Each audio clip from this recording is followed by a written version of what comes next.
Assalamualaikum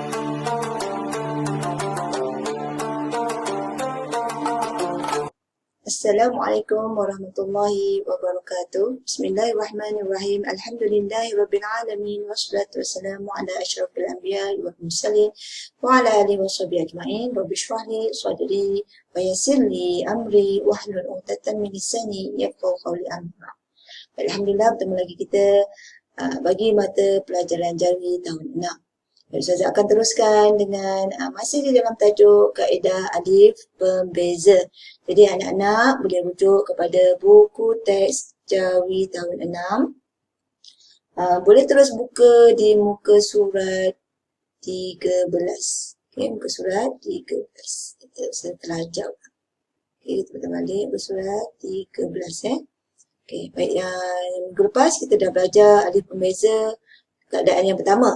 Jadi untuk minggu ni kita akan sambung alif pembeza dalam keadaan yang kedua. Okey.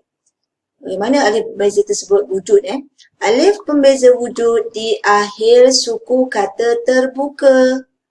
Akhir suku kata terbuka, iaitu bila mana alif tersebut dikekalkan untuk membezakan dua perkataan yang hampir sama ejaan. Jadi salah satu huruf perlu dikekalkan. Dan pada perkataan yang diakhiri dengan suku kata terbuka darlong. Suku kata terbuka darlong ataupun lu dengar. Okay? Contohnya perkataan biasa yang sepatutnya dieja ba ya alif sin, hendaklah dieja ba ya alif sin alif. Kena tambah huruf alif, dikekalkan. Huruf alif pada akhir suku kata dikekalkan untuk mengelak kata salah baca menjadi bias yang dieja ba ya alif sin. Baik, untuk kamu lebih jelas, Ustazah akan tunjuk dekat whiteboard Ustazah ya. Okey, perkataan biasa tadi kan? Biasa. Biasa dengan bias. Okey. Yang biasa dia ada huruf alif kat ujungnya kan? Ni. Suku kata terbuka darmong tadi. Okey, bias dia tak ada alif. Jadi bila ada alif ni, secara automatik padanan huruf alif ialah alif kan. Jadi macam ni kita nak eja. Okay, untuk biasa kita kena eja ba, ya, alif, sin, alif. Kena tambah huruf alif kat ujung ni. Okay. Kena tambah alif. Kalau untuk bias, tak perlu letak alif ba, ya, alif, sin. Nampak perbezaan di hujung tadi kan. Ni sebabkan A ditambah alif, yang ni tak ada. Jadi kita buang alif. Jadi biasa ada alif, bias tidak perlu letak alif, biasa ke huruf alif. Okey? Itu yang misal yang pertama lah. Jadi untuk kamu lebih jelas, kita tengok contoh yang terdapat di dalam buku teks kamu tu. Okey, perkataan yang seterusnya ialah buaya. Buaya. Okey, belakang dia A. Dan satu buai. Tak ada A. Okey. Automatik. Bila ada A. Padanan huruf A ialah huruf alif. Jadi kita kekalkan huruf alif pada perkataan buaya. Ba, waw, alif, ya. Kita tambah huruf alif kat sini. Okey. Perkataan buat tak perlu letak. Ba, waw, alif, ya sahaja. Barulah kita boleh bezakan ejaan buaya dengan buai. Kalau tidak, kalau tak ada dua-dua huruf ya. Takkan kita nak baca di tebing sungai itu terdapat seekor buai. Bukan buaya, seekor buai. Sebab kalau kita tak bezakan alif tadi, ini pun boleh sebut buaya juga. Tapi sebabkan nak bezakan buaya dengan buai. Jadi kita kekalkan untuk buaya, kekalkan alif. Untuk perkataan buai kita gugurkan alif. Okay. Perkataan seterusnya. Kita sekarang berada di bulan Rejab. Tak lama lagi, bulan Rejab, Syakban. Kita dah nak masuk bulan ni, bulan Ramadan. Kita akan apa ni? Berpuasa. Okay, dengan puas. Okay. Jadi kita fokus kepada huruf yang di hujung. Okay, pada dalam bunyi alif.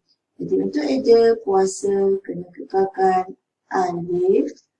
Perkataan yang bawah puas, kita tak perlu letak alif. Buang. Okay, beza dia. Beza dia kat sini. Beza dia dekat huruf alif ni. Yang ni tak ada. Yang puas tak ada alif. Faham setakat ni anak-anak? Boleh ya? InsyaAllah boleh ya? Okay, baik, teruskan. Misal yang seterusnya bagi suku kata terbuka Darlong ni ialah kalau dalam buku perkataan budaya. Okay, saya tulis dulu yang atas yang tak ada A. Budaya dengan budaya. Okay. Fokus kepada huruf A. Jadi bila budaya kita eja ba, waw, dal, alif ya saja. Tetapi bila budaya kena tambah alif di ujungnya. Kekalkan huruf alif. Kekalkan. Okay. Kekalkan huruf alif. Nak bezakan budaya dengan budaya. Apa dia budaya ni? Cari apa maksud budaya ni. Okay, nanti bagi tahu Ustazah kat dalam kelas ya. Okay, baik, seterusnya. Kata yang terakhir, bagi misal kata terbuka Darlong ni, dia dalam buku teks ni adalah perkataan supai dengan supaya. Jadi kita fokus pada A kat ujung ni. Supaya dia macam ni, supaya sin, waw, pa, alif, ya. Supaya kita kena tambah alif. Tambah alif kat ujung ni. Okay. Jadi bezalah supaya dengan supaya. Supaya tu kesinambungan ayat lah. Saya belajar supaya menjadi orang yang pandai, cerdik. Supaya tak ada yang. Supaya ni apa? Supaya ni artinya adalah tentera orang India. Okay. Itu yang sudah tahulah. Okay. Jadi boleh faham setakat ni? Baik, kita teruskan sebab yang ketiga. Okay, kamu boleh tengok dalam buku teks sebab yang ketiga. Okay, ni yang tadi saya terangkan. Okay, tengok sebab yang ketiga ni. Kata-kata yang dieja menurut hukum kaf dan ga. Perkataan yang berakhir dengan bunyi ka dan ga sepatutnya gugur alif pada tata cara ejaan Jawi. Kalau dalam Jawi, hukum cik jam. Nyata cik jam. Betapa kejamnya cik jam. Betapa kejamnya. Betapa ganasnya cik jam tu lah. Jadi kita gugurkan huruf alif di hujung kaf dengan ga. Tetapi alif itu dikekalkan, perlu dikekalkan apabila perkataan lain yang menyamai ejaan. Misalnya bega, dikekalkan alif pada suku kata ga kerana jika digugurkan alif akan menyamai ejaan beg. Kita tengok okay, satu persatu ni. Okay. Contoh misalnya, okay, untuk lebih jelas, tengok dekat whiteboard Ustazah ni. Okay, dia hukum ka dengan ga ni ada sesetengah perkataan kita perlu kekalkan alif tu sebab nak membezakan dua perkataan yang berlainan maksudnya berlainan. Okay, contoh beg dengan bega. Bega. Okay, beg. Dia beg macam mana? Ba, ya, ga. Sebab apa ga tu tak ada alif sebab dia cik jam tadi. Ga kan? Tak adalah alifnya. Tapi kalau perkataan bega, kita kena tambah alif. Kalau tidak, dia jadi beg juga. Kita nak bezakan beg dengan bega. Jadi yang ini kena tambah alif dekat bega. Bega ni apa? Membega. Meng-alter. Okay? Meng-upgrade. Bega-begakan sesuatu supaya jadi lebih baik. Macam tu. Itu maksud bega tadi. Okay, bega. Ada A belakang. Kita tambah alif. Macam tu. Jadi macam padanan huruf. Senang nak ingat lah. Okay, itu perkataan yang pertama. Seterusnya, perkataan yang kedua. Dalam buku, pek dengan peka. Peka dengan pek. Tak maulah. Ustazah samalah masih kotor juga kan. Okay, perkataan pek. Berapa pek nak beli gula ni? Peka. Dari satu peka. Saya peka kat dalam sekeliling. Saya ambil tahu. Okay, pek. Kita buang alif ke ujung ni. Pa, ya, ka, pek. Pa, ya, ka, pek. Tak ada A. Tak ada alif lah. Tetapi, kalau yang ini, dia ada A kat ujung. Maka kita tambahlah. Pa, ya, ka, alif. Okay, tambah alif di hujung. Maka, nak bezakan dengan perkataan pek tadi. Okay. Pa, ya, ka untuk pek. Pa, ya, ka, alif untuk peka. Faham Okay, seterusnya, tiga. Nombor tiga dengan tega. Tiga dengan Tiga. Tiga. T-I-G-A dengan tega. Okay. Tiga dengan tega. Okay. Tiga, macam biasalah dia. Dia pakai positif macam ni huruf K belakang. Tayaga. Okay. Tapi tega, nak bezakan dengan tiga tadi, kena tambah alif. Tayaga alif. Ini maksud dia alif pembeza tadi ni. Nak bezakan yang perkataan tiga dengan tega. Jadi yang bawah ni kena tambah huruf alif. Bezakan dengan tiga tadi. Tiga nombor. Tega tu tergamak. Teganya kau meninggalkan aku. Contoh ayat lah. Okay. Dan yang terakhir, yang seterusnya perkataan cek. Cek dengan cika. Cek dengan cika. Cek dengan cika. Cek. C-E-K. Cek dengan cika. Cek. Cek dengan caya. Ka. Buka tadi kan? Kalau cika, kena ada alif. Nak bezakan dengan cek tadi. Kena tambah huruf alif lah kat sini. Okay. Jadi, begitu. Tambah alif. Alif ni untuk A tadi lah. Okay. Cek tahulah check it out. Bukan. Cek tu yang macam ganti duit lah. Pergi bank, orang tak nak bawa duit banyak-banyak. Dia dalam cek tu, pergi kat bank cashkan lah. Cika apa cika? Cika cari sendiri. Apa maksud cika? Saya dah terangkan dalam kelas ya. Kalau kelas 6 Perdija, kalau kelas lain pun insyaAllah guru-guru dah terangkan. Jadi, tengok balik apa maksud cika. Baik, faham anak-anak sekat ni? Baik, Alhamdulillah. Okay, kita terus kita pergi buku teks seterusnya. Kita tengok apa ada. Baik, seterusnya kita tengok contoh ayat yang terdapat di dalam buku teks kamu di muka surat 15. Baik, tengok apa contohnya. Ayat yang pertama. Kami sekeluarga menikmati keenakan kuih keria ketika minum petang. Ni kat sini kuih keria. Dan perkataan kedua, semua karya seni khot yang dihasilkan oleh Ustaz Zaki mempunyai nilai estetika yang tinggi. Baik, perkataannya ialah keria dengan karya.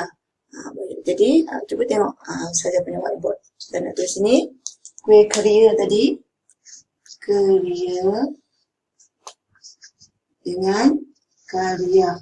Dua perkataan beza yang ejaannya hampir sama. Okay. Keria. Macam mana eja keria tadi?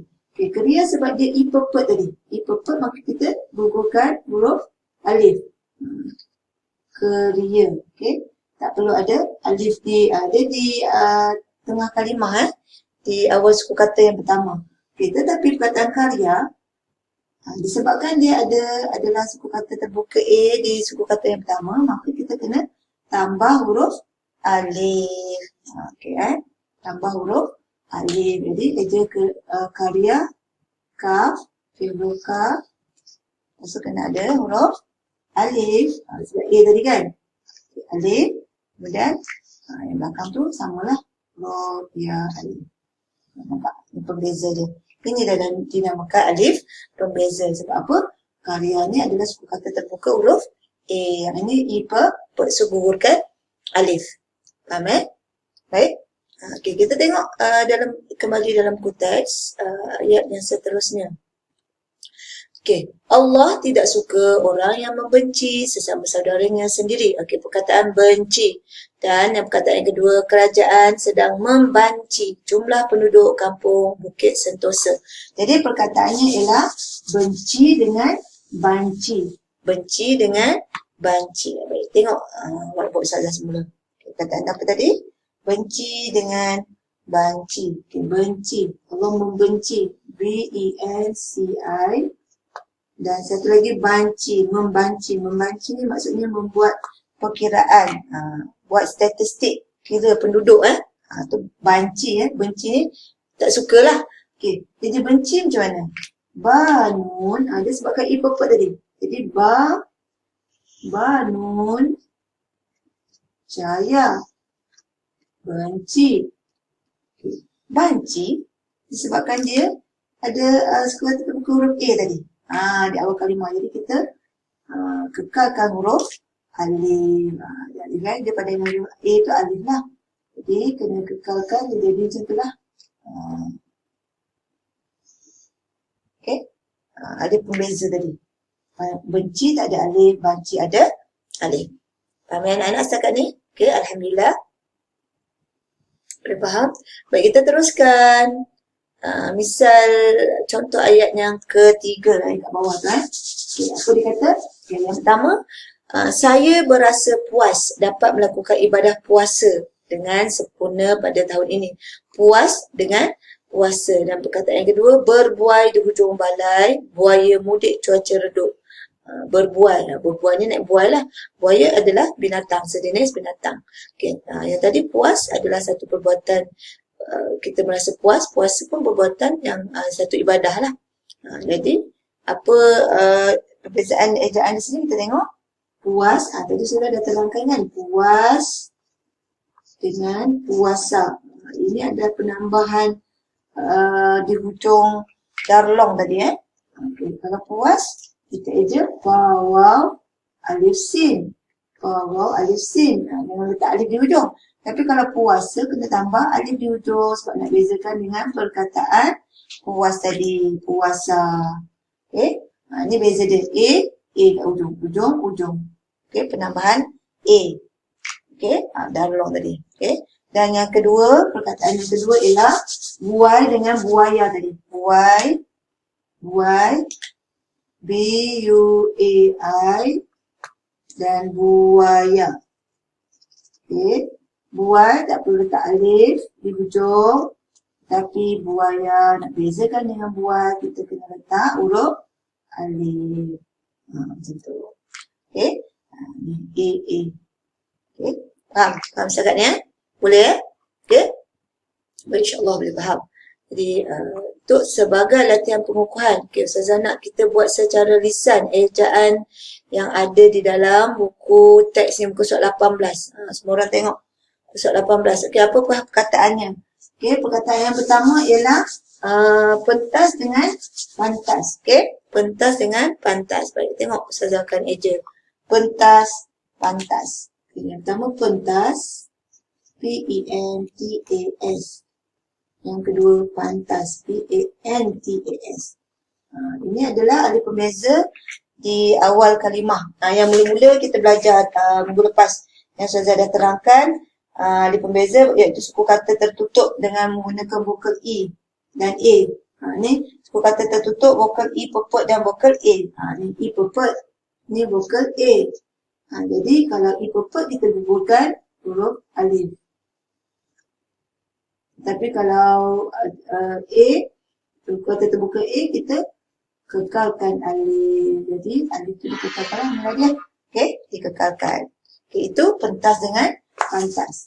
Okey, perkataan yang seterusnya dalam buku teks muka surat 15 tadi apa perkataannya? Yang 15 pula. Muka surat 18 tadi apa? Kandung dengan kendung. Okey, kandung.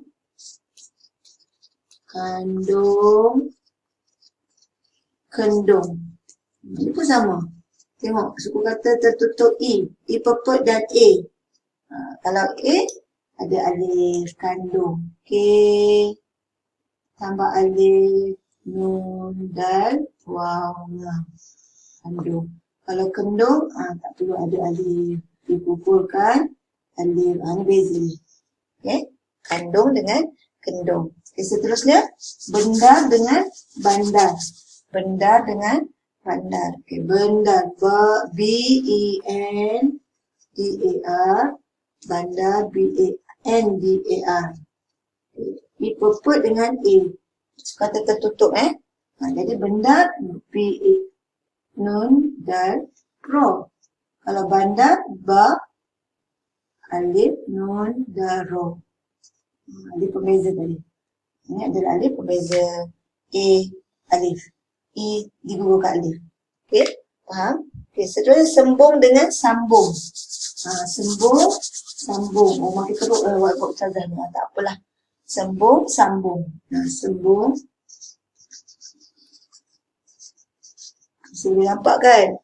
Okay, sambung. Okay. Ini pun sama. Ini pembeza di awal lah. Ini pepet ni. Kata tertutup A. Jadi sembung. Tak ada alif. Sambung ada alif. dikekalkannya. Ya. Okey, faham? Lagi apa? Rengka, rangka. Rengka dengan rangka. Okey, rengka. Rengka, rangka. Rangka, suku kata I pepek. Yang ni tertutup A. Jadi rengka gugurkan. Kalau rangka ditambah huruf alif. Okey. Faham? Okay, rangka, rangka. Dan yang terakhir, senjung dengan sanjung. Senjung dengan sanjung. Senjung, sanjung. Ini sama. Ini semua di hadapan ya. Tengok ni. I pepek, ni I terbuka. Jadi I pepek digugurkan. Senjung. Dan sanjung ditambah alif, sin, alif, nun, jim, waw. Okey. Faham anak-anak?